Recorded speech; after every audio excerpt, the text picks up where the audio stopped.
Okay, this wasn't the plan. I had a quick, clever, and weird little idea, and it completely flopped. Like, not even close to what I pictured. But instead of scrapping it, I decided to lean in. And what happened next turned into one of the most unexpected experiments I've done in a while. Turns out your gel plate might be way more versatile than you thought.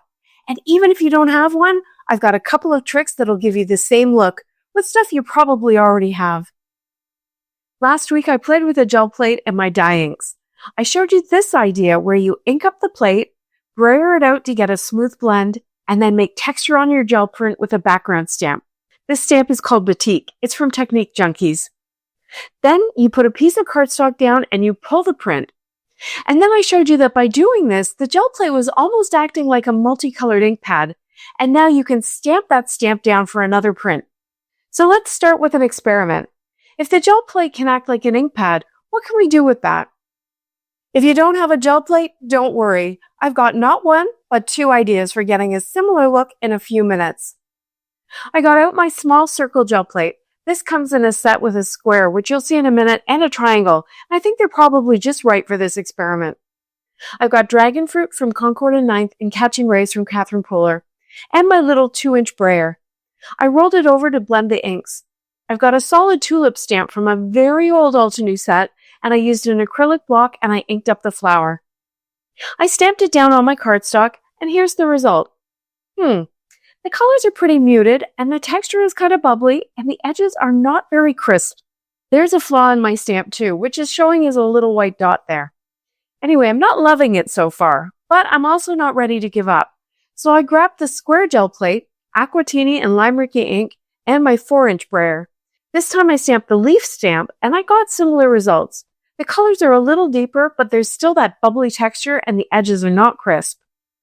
Well, I've gone this far, so I figured I might as well fill in the panel and see how it goes.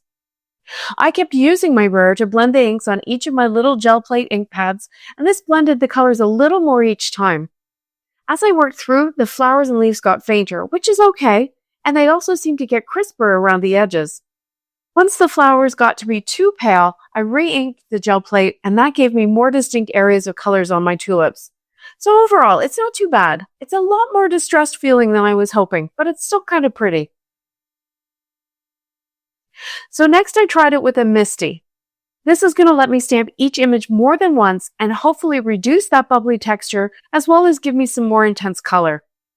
Because I had the little gel plates on pieces of clear plastic, I was able to pick them up like an ink pad to ink up the stamp each time. So I'm definitely getting more vibrant colors and less bubbly texture, so that's good. But what I found was that because I wasn't inking it up from the same part of the gel plate each time, I'm getting more of just an orange tulip rather than a pink and yellow tulip. And the colors are mixing a bit more. So, same idea, similar look, but also a little different. As I moved around, I tried to ink up the flower and leaves at the same time, which worked as long as I could place them far enough apart on the Misty door so that I would be able to ink each one up separately and not contaminate the colors. So here's the two panels so we can compare.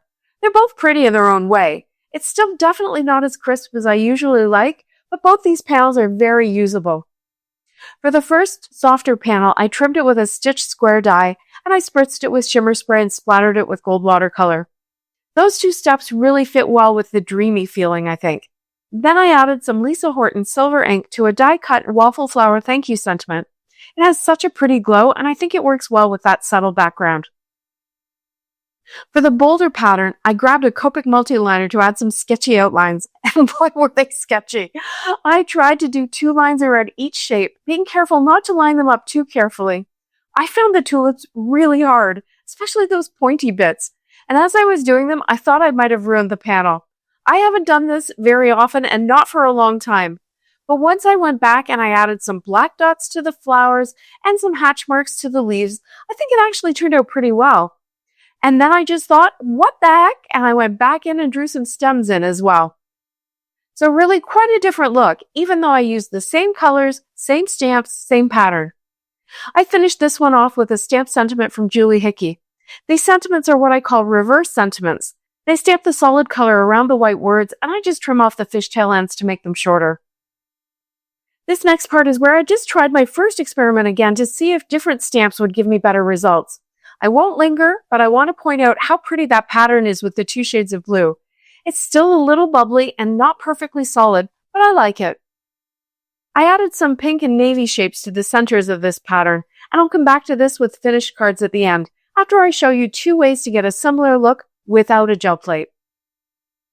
The first one is to use a grip mat instead of a gel plate as your fake ink pad. Just like the gel plate, I put down 2 colors of ink, this time yellow and green, and I stamped that same pattern. And I filled it in this time with a big solid dot stamp. I very quickly lost a lot of the yellow and everything kind of went green, but there's still some pretty shading, depending where I picked up the ink from on that grip mat. Just for fun, I added a second smaller dot to the larger dots, and that got me thinking that there's still quite a bit of ink on that grip mat, and on the brayer for that matter. And I thought I would see just how much, and I used my brayer to blend it out, and then I pressed the panel into it. I was expecting a very light, subtle color in the background, but it's actually pretty intense, isn't it? I spritzed and splattered this one, and then I splattered it with white as well to break up that solid, almost olivey color. My white splatter is now Dr. P.H. Martin's bleed-proof white, and I find that it's really, really opaque. This panel wasn't even totally dry, but the white splatters held up. To finish this one, I trimmed the panel with a square, and I used a Simon Says stamp heart grid die to cut 9 hearts.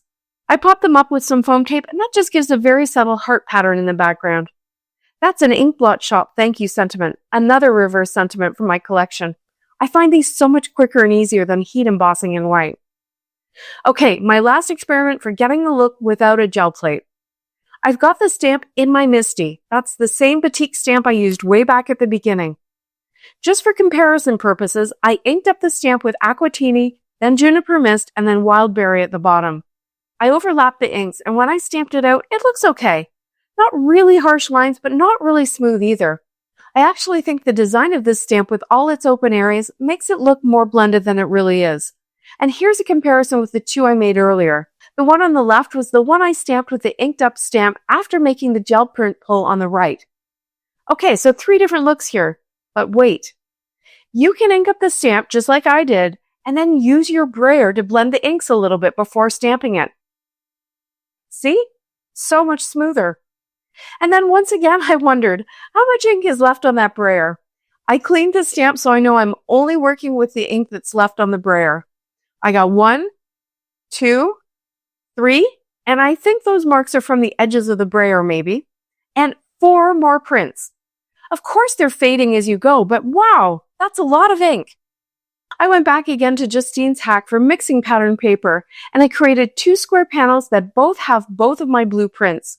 I think they work well together because of the colors, of course, but also they both have that same orange peel pattern, even though the stamp version is much more ornate.